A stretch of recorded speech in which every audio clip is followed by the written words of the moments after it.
Excellent. Well, good morning. And this morning I'm joined by Minister for Police Anthony Carbines and Minister for Multicultural Affairs Ingrid Stitt. And today we're making it very clear that a modern multicultural Victoria is one that is built on a simple promise. Whoever you are, whoever you pray to, you're safe and welcome here in this state. And over the past week, I have met with and spoken to literally hundreds of members and leaders of our strong Jewish community. And also I listened very carefully. What's clear is Jews increasingly feel that simple promise of a modern multicultural Victoria is being denied them. How else do you describe a real and demonstrated increase in reports of anti-Semitic incidents? How else do you describe a tendency for extreme, dangerous and radical protest that is allowing anti-Semitism and hate to thrive within it? How else to describe the protests that have targeted, of all things, a faith's place of worship? How else to describe those two despicable words that were greeted school kids at Mount Scopus? How else to describe the small but menacing acts of intimidation at a local level, which makes communities feel powerless to quickly escalate and respond to? And also too, how else to describe a synagogue going up in flames in the middle of the night in an act of terror while people were inside quietly studying, quietly praying? This is simply unacceptable in our modern multicultural state. It's unacceptable in our modern multicultural Victoria. And today, the Government of Victoria renews its promise to Jews and to everyone of every background. Whoever you are, whoever you pray to, you deserve to be safe and welcome here in this state. And today too, we support that promise with strong action to fight hate and help Victorians heal. Action that I will now outline. We will be setting a standard that we do not tolerate anti-Semitism. We do not tolerate anti-Semitism. Just as we do not tolerate any form of hate, racism or discrimination against a Jew, a Muslim, a Sikh, a Hindu, a Chinese Victorian, or against a woman, against a gay, lesbian or trans person. It's all despicable. All racism is wrong. All racism is evil. It's hateful. It's corrosive. And anti-Semitism is racism, and there are too many. There are too many who want to qualify anti-Semitism or make excuses for it, and I want to make it absolutely clear that I never will. We've also had enough of the protests that have caused division and disruption in our streets. Now, peaceful protests can and must be protected in this state. Protests that harm others cannot. Victorians have witnessed extreme, dangerous and radical conduct in numerous public demonstrations over the past year.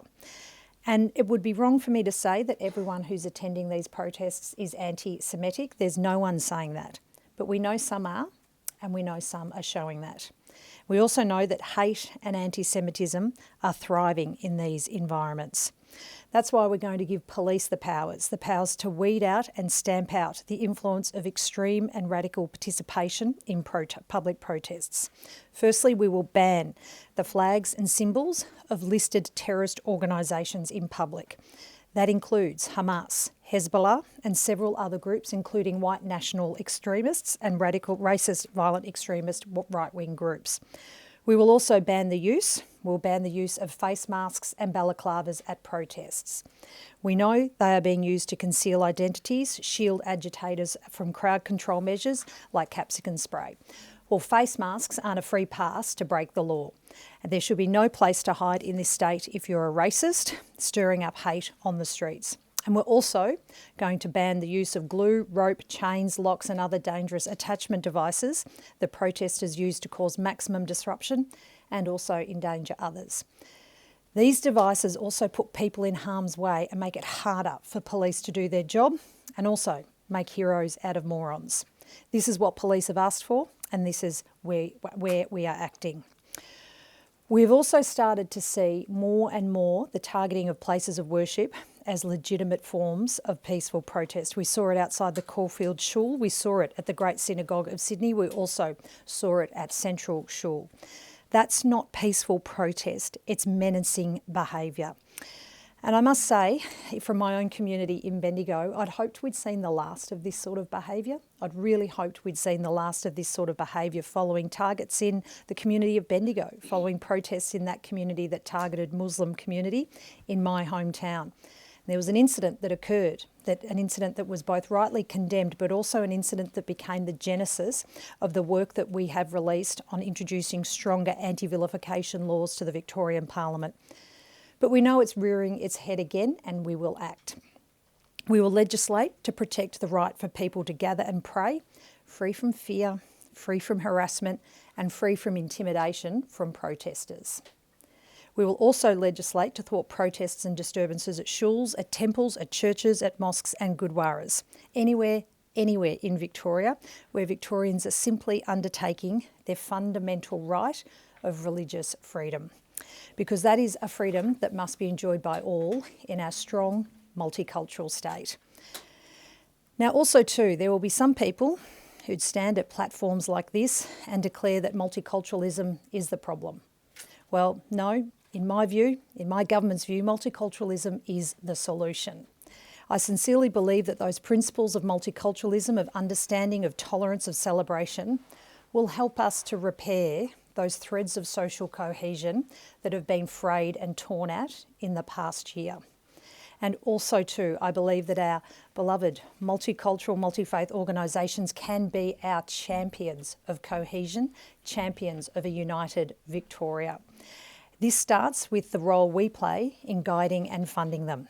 We will introduce a social cohesion pledge that multicultural organisations must observe when applying for government grants. It'll be a simple and powerful universal statement.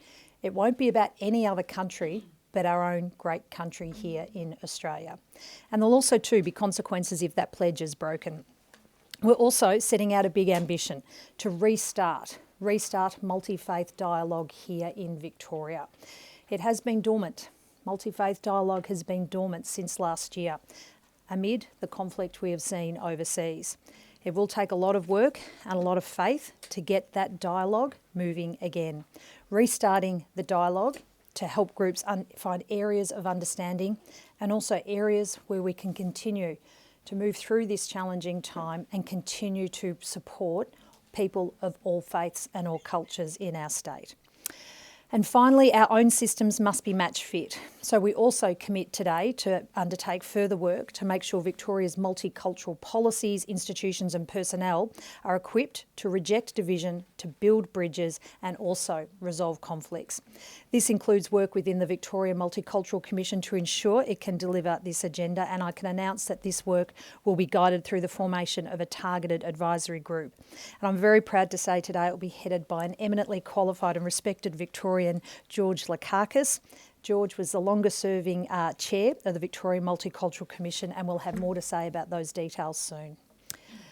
Finally, while we take bold action at a state level, welcome it also at a federal level, we know that we always need to listen and liaise at a local level. Listening to community leaders like I have been doing. I know that this means more than regular communication. I know this means more updates to the community and also clear points of escalation to address and deal with concerns as they arrive. So we will establish a new and form a new chair and we will form and chair a new body, a new working group to help cut through systems and bureaucracy to understand that the situation week by week, but also get things done, be that point of escalation, be that point of response. We could call it, for example, the Local Escalation and Help Group, or LEA for short.